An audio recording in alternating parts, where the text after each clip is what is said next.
Dostlar salam. Hər bizi salamlayıram. Gözəl Ləmbələn kəndindən.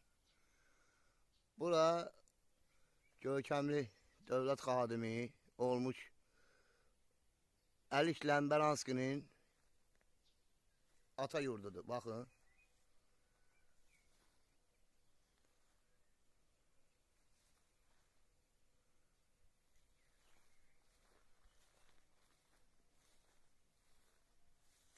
İndi içəri daxil olacağım və sizə göstərəcəm.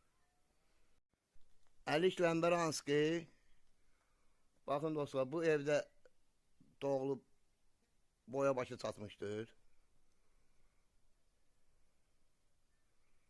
Baxın.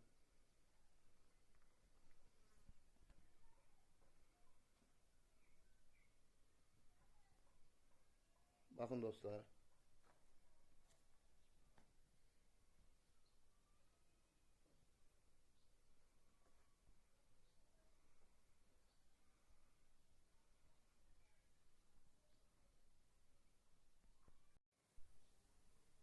Bakın dostlar, bakın.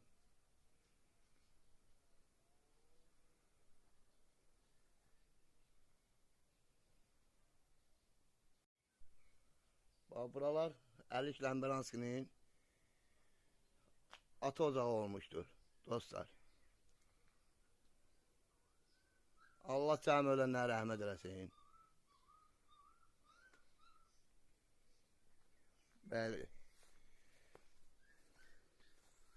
Bakının tanınmış memarı olmuş Əlik Ləmbəlanski, bax.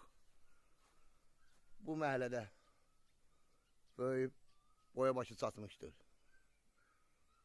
Yəni məndən xahiş etmişlər ki, oranı da bir çəkib təqdim edin. Buyurun baxın.